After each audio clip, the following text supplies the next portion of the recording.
all you celestial wardens of the infinite veil. In this episode, Frank and I talked to Jamie Lee Silver, a teacher and advocate of EFT tapping. We talked about her training in EFT, grief, and how tapping can help anyone. I'm Lauren Leon. And I'm a survivor! Oh, we are a married couple learning how to develop our own intuition, and this is episode 73 of Clairvoyaging.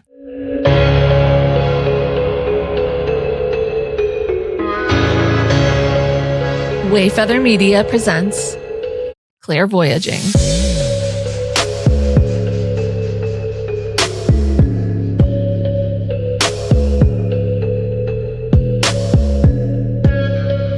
That's how we do.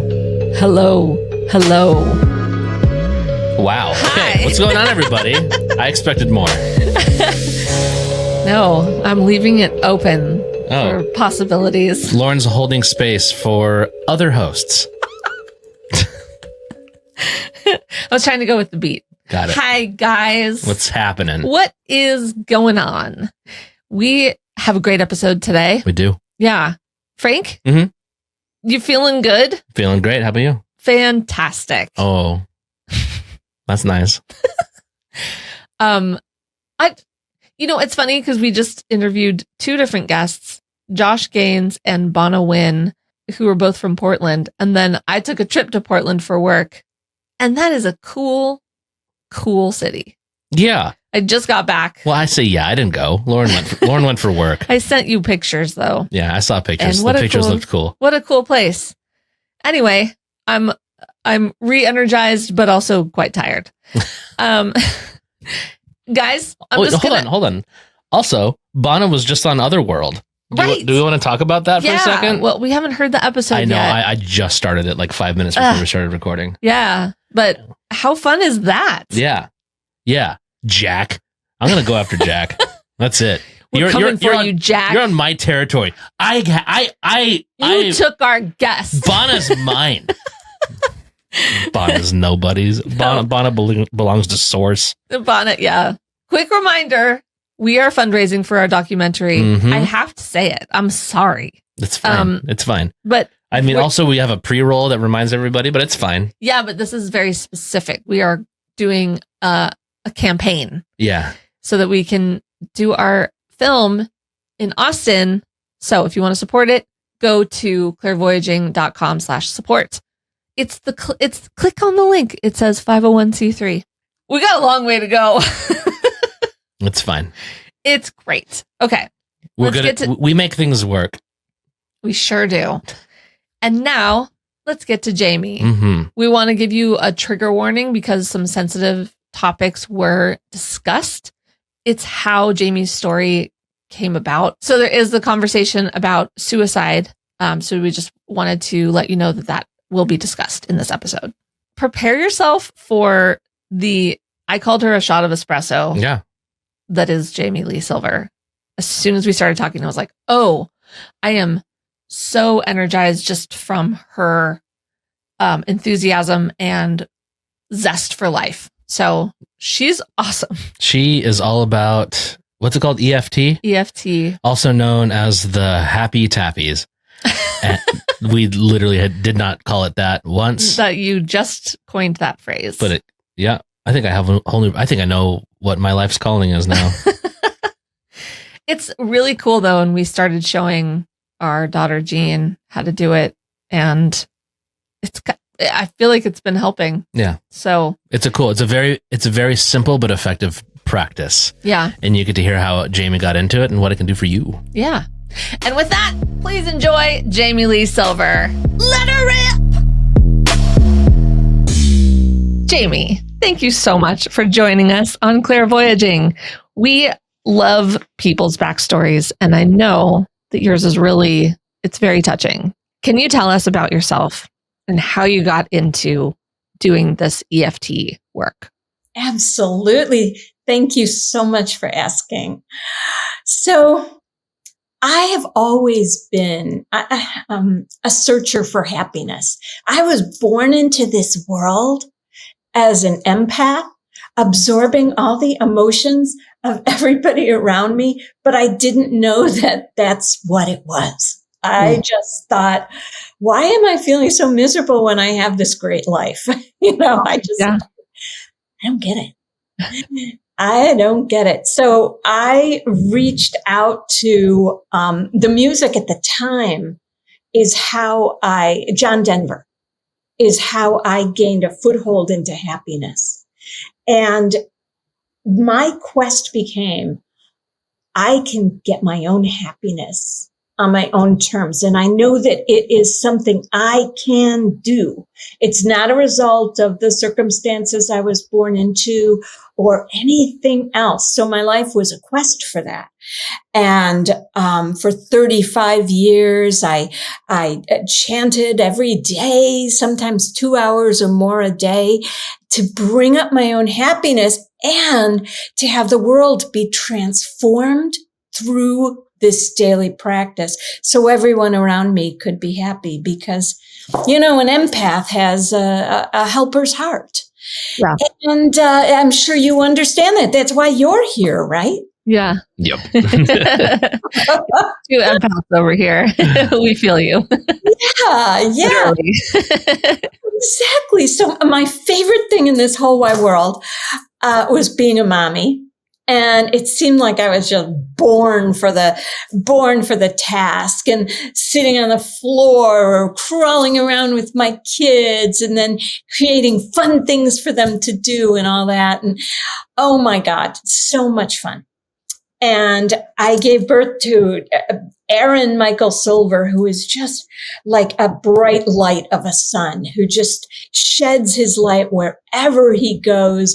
And he is right now introducing doctors to handheld ultrasound and joining with other doctors and teaching doctors the first tool since the stethoscope. And my other son, my Ben, was my singer, songwriter, poet. He was kind of like a mini me, because that's what I was. And he was a runner, like a really fast runner. This is him after he won the Levy invite. And he brought his team to victory in high school over and over and over again. He was the team captain. He was funny. He was cute. He was short. He was like, there was a bevy of short little girls around him every time I saw him in a circle. Because he was so cute, and he always wanted other people to be happy too. He was so much like me. So he wanted a full ride to scholarship, and he got it. And the day he told me that what school he was going to, I wept. I felt I knew something. I just knew. What school was it? Miami of Ohio. Okay.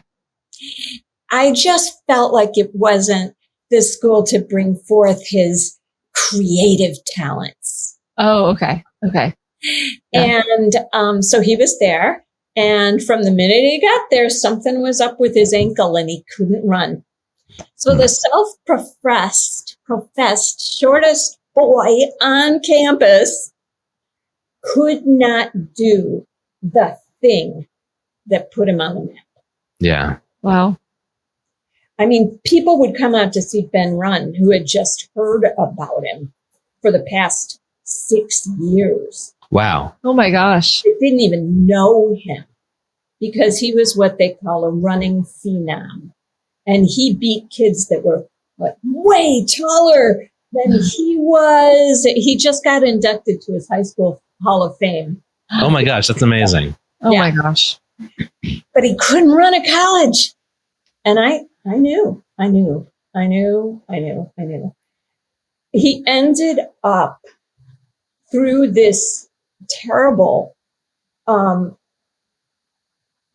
experience somehow getting late onset schizophrenia. Oh my gosh. And that was the scariest 2 years of my life.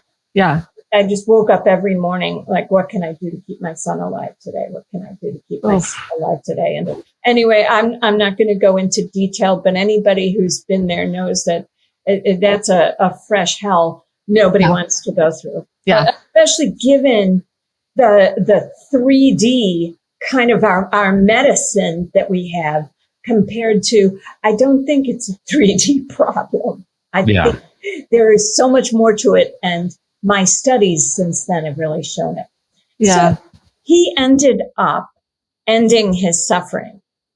Wow. And he gained his angel wings of his own accord. Oh. And as he lifted those wings from the moment it happened, I felt his release. Wow. I saw him in every bird. And I knew that he was, in fact, returned to me in a way that wasn't physical. Now, don't get me wrong. I woke up with a scream in my heart as big as the Grand Canyon, every morning. And just like, I felt all the feels from my future had been taken away, the loss of just having this boy. I'm not like superhuman in that I don't have emotions, but I began writing to him and I just listened and I heard what he wanted to tell me in return. Mm-hmm. So it was and is the most encouraging thing entirely possible. And I do believe that part of how I can hear him so clearly is my practice of EFT tapping that started right before he got sick. EFT tapping is a way of feeling and releasing emotions so that you can move on. And so I became clinically certified. Real quick, what does EFT stand for? Oh, thank you. Emotional freedom techniques. They are self-applied, best learned through a mentor. With my clients, I help people learn to do it for themselves. Okay. And master being able, as you know, we live in an emotion phobic, grief avoidance. Yes. And I saw this huge hole had opened up in front of me as a mother. And I knew that I could, if I weren't Jamie Lee Silver, and have all this practice behind me, I could fall down that hole. Yeah. And bring the rest of my family, my community, everybody I knew down that hole with me, or just go live on an island by myself, weeping my eyes out. Right. And I determined to be that hand reaching down into that hole and helping people out. And I've helped mothers, I've helped widows, I've helped people who've had accidents. Anything that something seminal happens and suddenly you don't feel like yourself anymore. And you really want to get back to that self. And that's what I help people do through EFT. That's one. I mean, there's so much. You have such a beautiful energy and like, it's really powerful. What prompted you to start doing EFT? Like before you lost Ben, even like, where'd that come from? I saw an ad on Facebook. Oh. And I tried it. And I will always remember I was in front of my mirror tapping, and the phrase was, even though I feel whatever emotion it is, I deeply and completely love and accept myself. Oh, wow. And I had always striven to love myself. Like, it's such a good idea, right? I really love myself. Louise Hay and everybody else is like, the secret to life is loving yourself. And I'm like, I really want to. Yeah. And I realized at that moment the gap. And I thought maybe this is a practice that could get me from wanting to love myself to actually living in love with myself. Wow. So you like felt that, did you start feeling that shift like slowly, or was there like a, whoa, it's working? Oh, that's such a good question and hard to answer. I just kept doing it. Yeah. I just kept going through my own, what tapping is a process of just releasing all the things that you need to release so that you can move on in this very clear and happy state. Yeah. So, as a practitioner to study for my certification, this was after Ben died, we had to write down a list of everything that had ever happened in our lives that we wish hadn't, and then tap to free ourselves from the emotion. Oh my gosh. Single one, right? Right. That was an initiation of a certain kind, right? I do not have my clients go through every single thing, and they show great response much more quickly. But that's kind of what I had to clear to become the person I am. Good grief, literally. Like that's so, that's a lot. I mean, especially depending on like what age you are or what like experiences you've had. And that's not what people have to do. Anybody who's listening right now, you don't have to do that. Yeah. Because I already did it. You don't have to do that. Great. And it's, the tapping is like, there's a specific like process, right? It's like you start in one, I'll talk you through the process. Yeah. First of all, what you're doing is you're using 2 or 3 fingers from one hand to tap. You start by tapping, and some of your viewers are not able to see this, right? So we have some people are only listening. Okay. Yeah. So for the people who are only listening, what you do is you tap on the side of your hand between the knuckle on your baby finger and your wrist, and just gently tap. This is how we start. And what this does is begin to send signals to your nervous system that it can calm down. It turns out that emotions, as I learned in this practice, are held in the body and in the nervous system. Yeah. And when we learn to communicate with our nervous system, which is what I teach, those emotions can flow through rather than getting stuck. So they're not things that come up over and over and over again. Yeah. But you clear as you go through life. And at a certain point, you're just like, my clients graduate and they're like, whoa, that's awesome. That's amazing. That's so cool.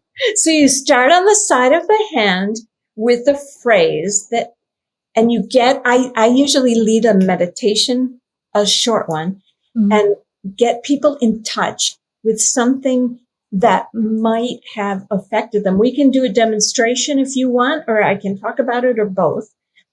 And I say, say for instance, someone comes to me and says, we're in a session, and this happens with everybody, that, oh, my boss said something to me and it made me think blah, blah, blah. And it gave me this feeling in the pit of my stomach. So I've had many bosses say to me.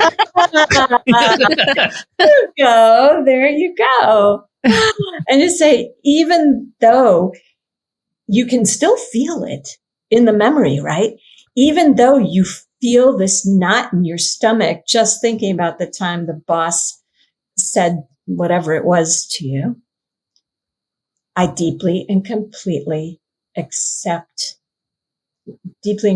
love and accept myself. So how I lead is you would repeat after me and say, even though I feel this pit in the stomach thinking about what my boss said to me, I deeply and completely love and accept myself. Hmm.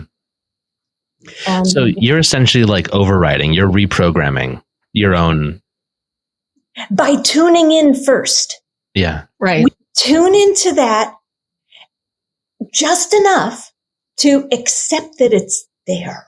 Yeah. And in that accepting that it's there, that's the key to then letting it go. And then you tap at the top of the head and say, this knot in my stomach, right?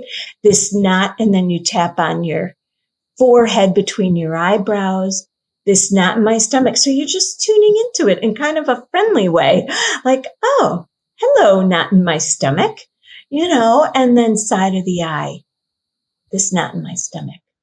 Then under the eye, this knot in my stomach.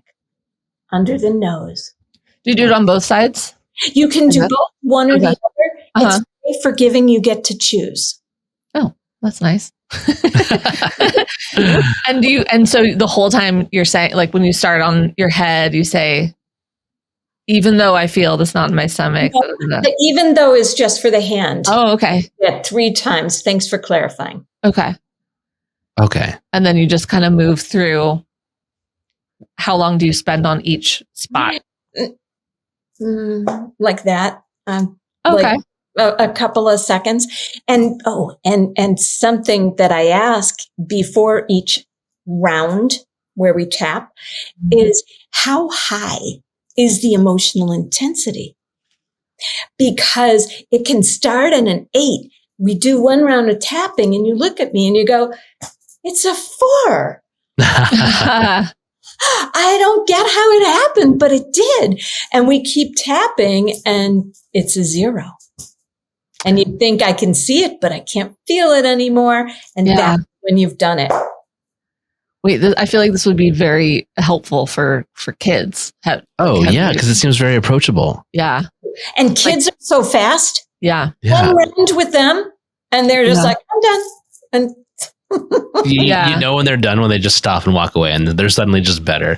You're like, but give me something. I just helped you, right? I would tell you a big feeler. I feel like she'd be like very receptive to that. Yeah. I feel like part of it too is like it puts you in your body, just the act of like that intention and the attention as well.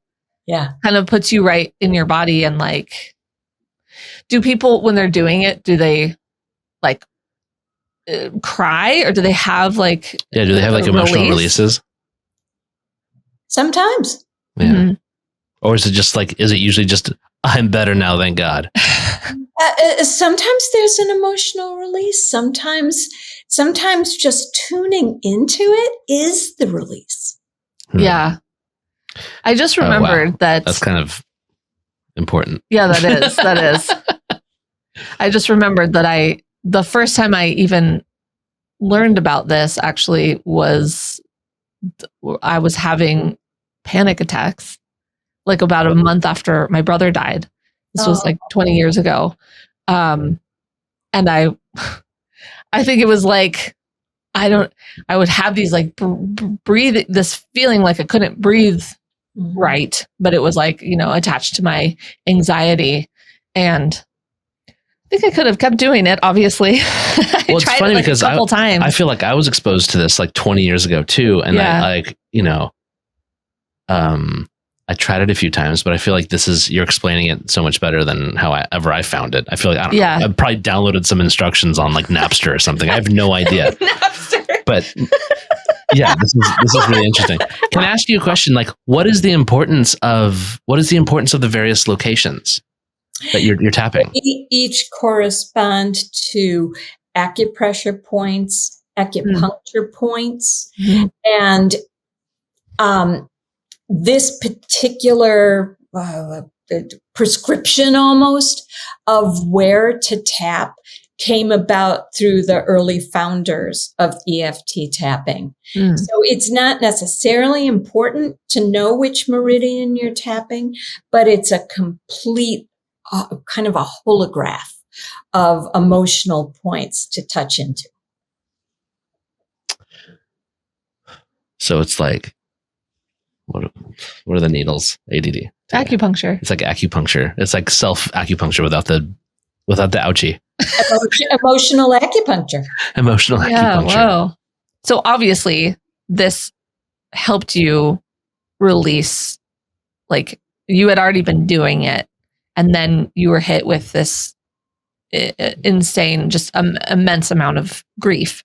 Yeah. And how much did this help your grief on a day-to-day basis? Oh and did you do it more than once every day? All the time. I was just tapping and chanting. Yeah.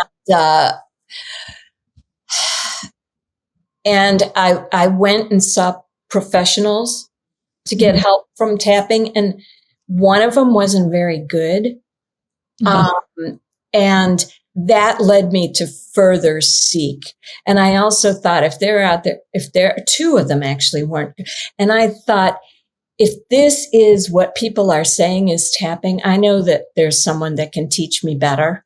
Oh, yeah. I kept searching until I found the EFT Tapping Training Institute. And I really felt that their method was what the ones that's used in clinical trials, of which there have been hundreds, that show that cortisol level, the stress hormone. Nasty cortisol. Yep. Goes down when you tap. So they can actually prove, also by putting electrodes on your head, that the calming centers, areas of the brain, come up, and the ones that are not go down. So this has been scientifically tested quite a bit. That's so cool. That's great. Yeah. Yeah. Yeah. And it is used for children. I just wanted to circle back to that a second. Yeah. And there's a few ways that people work. And one is even with a teddy bear, a tappy bear, they've found that if your child taps on a teddy bear, it can help them with their own emotions. It's just amazing. Oh, that's interesting. That's so correlated to like Reiki. Yeah. You have to use like Yeah, I learned Reiki, and there's like, you can use a stuffed animal as like a surrogate for if you're doing distance Reiki. Mm-hmm. Mm-hmm. So, I mean, it's just like saying like, this teddy bear is Frank. This teddy bear is Frank, whatever. I mean, it goes back to prove almost just that it's the intention of healing and processing that is the most important part of all of it. You know? You're so right. Yeah. And the fact that we're all joined in the field together. Yeah. Did this allow you to become more open to receiving information from Ben or messages or? Yes. Can you talk about that? Yeah. I'll talk about the overwhelm of the what ifs, the if onlys, the I wish I hads and I wish I hadn'ts. Oh gosh. Yeah. They flood. Yeah. Whether true or imagined, they're all true because you're holding them. Yeah. Yes. Yeah. And as you take each one of those and briefly allow it, and sometimes you have to go back twice or a couple of times. Sometimes it's just that unforgiveness inside yourself is so hard, even if you did everything possible. And of course, I'm speaking right now in terms of suicide, but even, my mom didn't die of suicide. And there are things about that I held, and I was like, I wish I'd done different, Yeah, oh yeah. I mean, my brother had cancer, and it was, the family was like, there's so much, if only. And yeah. Oh, it's so healing. And something else I'll tell you is that you were talking about Reiki and how so say, for example, if a family is open to healing some of this together, or even if one person does, it does affect the whole family. Yeah. Yeah. And if there's a group of people tapping and one person is being the example, everybody in the room gets the effect for their issue. Oh, wow. Well, that's interesting. Back to that quantum field. Yeah. Exactly. And like the energy of doing that. Mm-hmm. Even if they're saying the words that don't relate to them, they still get the effect. Right. Yeah. I mean, so on a daily basis, I live in a house with very emotional people. I am also emotional, so I'm not going to blame it on everybody else. But like, I don't know what you're talking about. I'm sure you don't. I cry on this podcast even. Yeah, every 5 minutes. When we're just with our kids in our family room and like someone's having a bad day, like I tend to be the emotional intuitive one who's always picking up on everyone's very subtle mood shifts. Yeah. And I can tell you that sometimes I'm just like, oh my gosh, you guys like and especially when like, I'm not going to name names. My hand is on Lauren's shoulder, but some people deny their emotions, right? Doing something like this, a practice like this is literally the practice of like allowing yourself to feel your feelings and allowing them to continue to flow through you, as opposed to gripping onto them, right? Okay. You're like knocking them loose. That leads me to a different question, which is, what if someone can't quite name it? Because okay, you can just say intensity of emotion. Okay, great. Yeah, because sometimes people will be like, "What's wrong with you?" Like nothing. Be locating it in the body. Right. My heart's beating too fast, and even though my heart's beating too fast, you don't have to name it. Okay. Because that's even for our daughter. Sometimes she's just like pissed. Like, what's going on? She's like, nothing. Yeah. Telling her that. Okay. She can't answer what's going on. Right. But you can just say, be quiet for a moment. Tell me what you're feeling. And maybe she can get that or not. Or you can just say, just tap, even though I'm really mad right now. It's okay. Okay. Hey, I'm still a good child. Yeah. Right. Yeah. It's okay. Yeah. Even though I'm really mad right now, we still love you, even though you're mad right now, we still love you. And I love that. How quickly it dissipates. Yeah. Oh, I can't wait for her to get home. I'm pumped. I can help you ongoingly with like coaching you and helping you with this because it transforms families.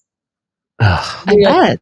People. One of the things about having intensity of emotion is it takes your brain offline. Yes. So when Ben, right after, and even like I thought there was something wrong with my brain. Oh, yeah. Because there was so much fog. And the more I tapped, the clearer I became. I now feel like I'm clearer now than, most of my life. Wow. Oh, that's cool. That's a nice side effect. Okay. Let's jump into this real quick. And I'm sorry if I misunderstood, but you said that you started experiencing a little bit more of like your intuitive abilities once you started doing this? Can you describe that? Sure. Well, I also have to say I went to healer school in Sedona for 6 months. Oh, cool. Lovely Sedona. Yeah. Lovely Sedona. And I learned to feel through my hands and through my body. And I'm looking for a different word for the word healing. Sure. Because I don't heal anyone. I use myself as a conduit for their own healing to arise. And if you do Reiki, you can probably, glean what I'm saying. It's really okay. Yeah. So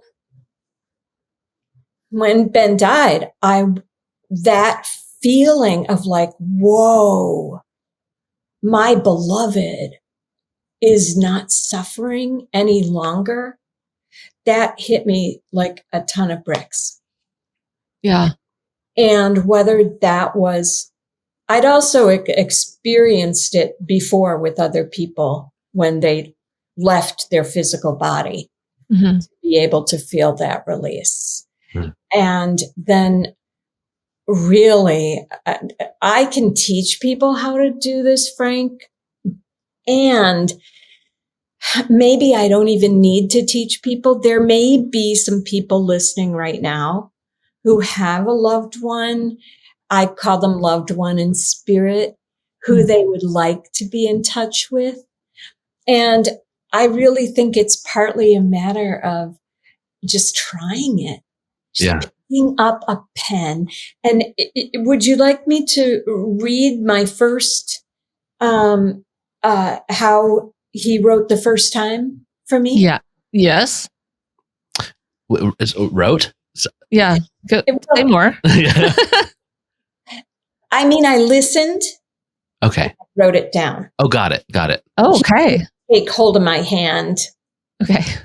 I just listened and wrote what I heard. Okay. So it's almost like a channeling kind of thing. Oh, yeah. Okay. Okay. Yeah. Yeah. Hit us. Did you hear it in your voice or in Ben's voice? I don't know if it mattered. Uh-huh. To me, it always seems like it's coming through the back of my head. No, it's Oh. definitely Ben's voice, because he's like still funny, right? Oh, that's so great. Yeah. That's like Carolyn Swift. We had a guest, Carolyn Swift, who was she teaches mediumship, and she was saying a lot of it comes from the back of your head. Yeah. And she starts telling her students to listen to classical music and listen with the back of your head, which I was like, I don't understand that, but we were trying it. And yeah, that's so cool. Okay. Yes. Can we tell us? Yeah. Awesome. So I wrote, this is just 2 weeks after we had to plan and do the stuff you have to do. Yeah. And then I had a moment and I wrote, "Dear Ben, soaring above us all, free and flying, you got your way. You ended your torturous road. You are released. You are released. And now you will have all of us chanting for you as your mission continues right here, right now, forever. I will cry until I run out of tears. Oh, I cry in gratitude that you came to me and we shared those 22 years. We didn't have to have that, right? That didn't have to happen. We shared all those laughs and all those tears. And I wrote, oh, Ben, write through me. Laugh through me. Live your happiness all around me. My dear boy, I know you never meant to hurt me. Not ever. Ben, maybe you're sitting right next to me on this Friday, right here by the pool. What do you have to say? Your loving mom. And I kept the pen on the paper. And I heard him say, and I wrote down, Mom, I did it. I meant to do it at the time. And I knew it would make you sad, but somehow I still had to do it. I had to obey my mind, my legs, my feet, my incredible surge of strength and courage. I could not say no. It had to happen. And my story is not yet written, is not yet told, but will be. My life and death have meaning, not had. Dearest Mom, my closest friend, my absolute love, don't despair. I know you will create a life of meaning, of love, of warmth and creativity. Together, we will live on. Together, we will always live on. Enjoy the sun. Enjoy this day. Enjoy your life. You're forever, Ben. Wow. oof. Oh, you got Lauren. Yep. Ooh, that's so beautiful. Wow. So Sorry. after you Give Lauren a second to collect herself. Yeah, we don't have any tissues in here. I got you tissues at some point. I know, I used them all. No, that's not a napkin. That's a label. You have a beautiful absorbent sweater on right now. I don't need to take the attention. I'm sorry. How did you feel? I felt it so strongly. That's so beautiful. How did you feel after you wrote that? I was just so excited. I'm like, I knew that although he was not here physically, that the depth of love and energy that we had for each other was still there. Yeah. Everywhere. And it still is today. You know, I pick up a pen right now and write to him, and he's like my biggest cheerleader. That's so sweet. Do you often sense him even when you're not writing it down? Like, do you just feel his presence? Well, all the time. And he's always like, Mom, I'm right here. Yeah. Isn't that so? I mean, that's what's so amazing about like the spirit world is that, you know, we at human physical form are like in deep grief, and the spirits around us, our loved ones, are like, I'm here. You know, they're like, it seems like they're like, why are you so sad? I'm right here. I'm super happy and full of love, and I'm sending it to you right now. But you can't, you know, if you're so closed off to feeling me, then, you know, you're going to be stuck in that. Yeah. Do you remember when Steve Irwin died? Do you know who he is? Yes, yeah. I do. Yeah. I saw his wife on TV, and this was, I forget what year it was exactly, but it was, I believe, after I first experienced this. And she said, you know, when I'm sad, when I'm really in the depths of it, I can't feel him. But then he's just right there all the time. Yeah. And I thought, well, I feel him when I'm sad too.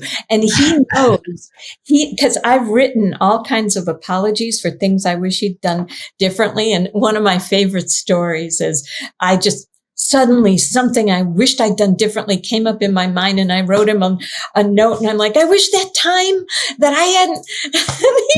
And I listened, and he said, Mom, I thought we were over this. Listen, I'm starting to think that being a parent is just a process of collecting a list of apologies for the future. My kids are still young, and I'm like, oh, I haven't even gotten to the hard part yet. And I already have a good list. Oh, God. Oh, my God. That's so true. So was this like, okay, so obviously you had done some work in terms of like developing your own spiritual practice in Sedona and your venture into tapping before we lost Ben and we found him.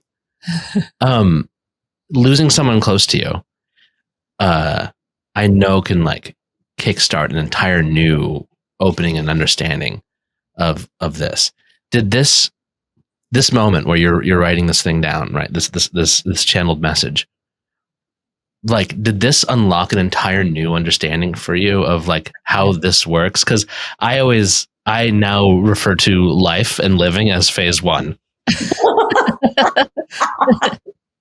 It's like just the beginning part of, you know, our existence. Or it's somewhere in the middle. We're like living multiple, you know, past lives and all that. Yeah. Maybe all simultaneously. Right. It seems like it is simultaneous. Eventually, yeah, absolutely. And then I asked him questions. And like, he tells me that this part of him and me have always been together through every incarnation, like eternally. We've always been together.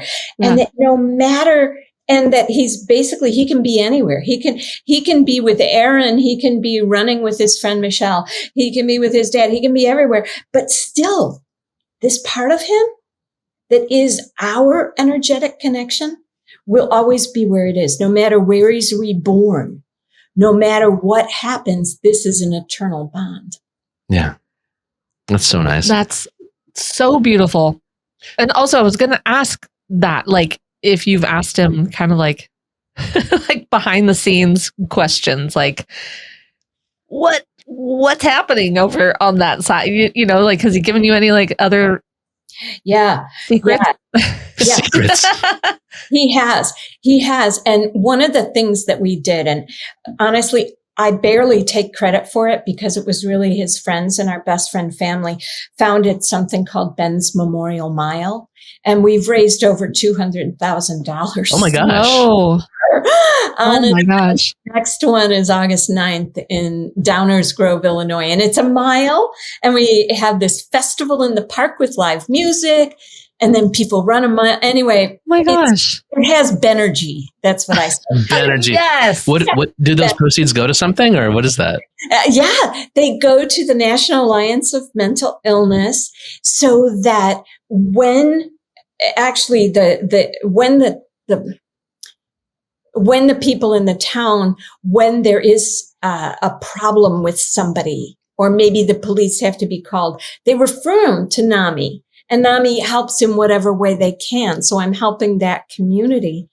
And it also goes to brain research for schizophrenia. Fantastic. Wow. That's amazing. Incredible. Yeah. Yeah, that Benergy. And you I just wrote down Benergy. Yeah. feel the Benergy. Fantastic. He said, I channeled something, or I let him speak when the Ben's Memorial Mile was going. And I asked him, like, what can I tell people who are coming to Ben's Memorial Mile that might be, helpful for them to know? And he said, let's see. Okay, here it is. All expansive, all seeing me. It's everything I hope for. How can I describe a state free from frustration? No money to be made, nothing to prove, no one to compare myself to. Aware of all my goodness and everyone's goodness, all the colors, all the breath of life. How can this be so when the word most commonly used for this state is death? Yeah. Wow. When it isn't that at all. I can tell you this. I don't know the answer to every question. I just have the experience of it. That's all. And I feel radiating the essence of love. And you can feel and bask in it. I'm sending the rays your way, everyone's ways. But I don't want you or anyone else to think that it's so much better where I am. You stay. You bask in the physical. You do not give up hope. And I love that he said that. Like, there's no death. Yeah. And that's such a really beautiful and important message too, to say, like, you stay here. Like, I don't want you to think that it's so much better here. Yeah, you can connect with me from where you are, and then you can still have the physical and love and kiss and hug and, Yeah. Has he come to you in dreams? Yeah. Yeah. Yeah, a lot of times he comes to me as a little boy. Oh. And holding him or hugging him and laughing with him. Yeah. Like, oh, that was so fun. Yeah. I've heard that, like, just on another note of what you said about it's not so much better here or whatever. I've heard that a lot of times when a loved one in spirit shows up in a dream, sometimes they don't visit their really closest family members especially when they're like deep in grief, because what I've heard people say is that it can make the person who's still here on earth not want to leave that space. Like, they're gonna, like, oh, I got a visitation from my loved one. I want to just keep experiencing that. And, like, it kind of has the potential to make them disconnected from the physical here, One of the first things that I did was I just looked up all resources for people who had lost ones to suicide. And someone came over and visited me, actually, and she was a volunteer. And she said, I want you to know, Jamie, since you've gone through this, your like rate of, what did they say it? Like your rate of you could do this same thing has risen from where it was. But I just want you to be aware of it. And it's normal to sometimes think, oh, I just want to go join my loved one. Sure. Oh, right. Yeah. And just know that it's normal. Yeah. And these thoughts will pass and keep living. And there's no way for me to trace who that person was. Well, yes, I guess there is in my journals, because I journal, but I'm indebted to her because, there was a part of me that's like, what the hell? Yeah. Yeah. Yeah. I feel like that's a really common thought. I would rather go be with my loved one. I can help people. And as you can tell, I'm happy. I'm a happy person. Yeah. Yeah. You just emanate joy and love and happiness. The thing also that like I'm noticing from you, Jamie, is that this experience has launched you into being even more helpful. Like you've managed to use your trauma as a tool to help people through their hard times, right?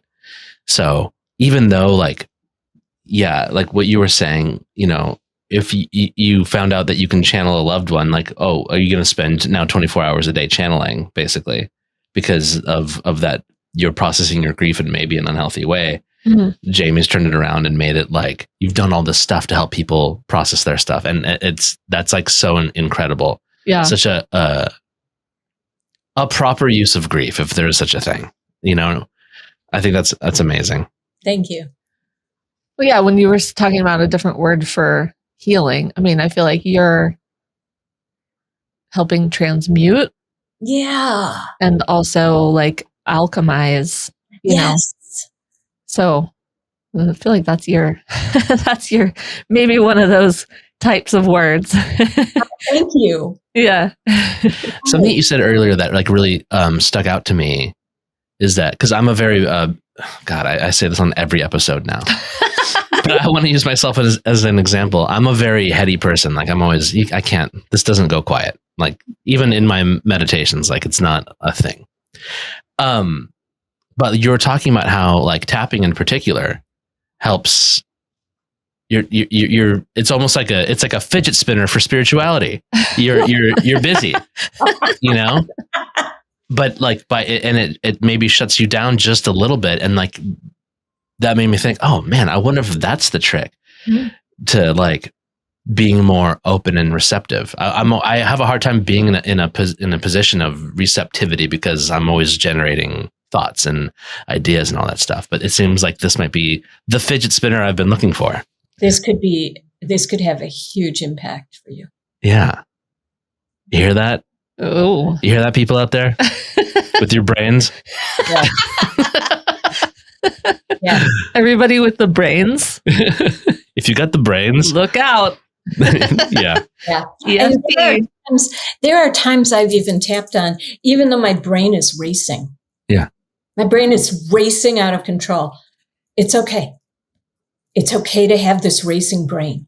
Like if you can't sleep in the middle of the night or whenever or whatever, you just can't stop your brain. You can actually by letting it be okay. Right. Oh my God, I can't wait for Jean to get home. It's so because we taught our daughter like how to do like basic Reiki stuff, and she likes it, but it's so passive. Yeah. Doing this thing for a very busy-bodied like little kid is like it might be a great thing for her. Oh yeah. And our son would love it too. Yeah. We teach them both. Yeah. We give them, they have like mantras at bedtime. We say like, put your hand on your heart and one on your stomach and say, I'm loved, I'm calm, I'm secure, I'm safe, that kind of thing. But this is a little more active for active little. Jean's got that like that pent up energy, right? Yeah. If I'm just like, dude, start tapping. I bet you get to tapping, kid. You get to tapping. You lead her. You lead her. Yeah. that eventually she'll be able to do it. Yeah. But you're gently leading her is going to kick her off. Oh, And yeah. I'll just tell you a real quick story about a little girl. Please. And she was maybe 5 years old. I was at a Unity Health Expo and introducing people to tapping. And she came and she sat in my chair and her feet were just going like this. And she was kind of just enjoying the moment. And she said, "What do you do?" I said, "I help people be happy." And she goes, "Oh, wait, I'll be right back." And she went and she grabbed her mother. Oh my gosh. And brought her back to my booth, sat on her lap, and she said, "My mother has to know you, but first, before I go, I need you to help me with something." These kids, they're amazing. Yeah. Kids have a way. Oh my God. And she told me exactly what she was sad about, not being able to see her stepsister long enough. We did one round of tapping. She looked at me and she went, "I'm good." And she just popped up, ran off.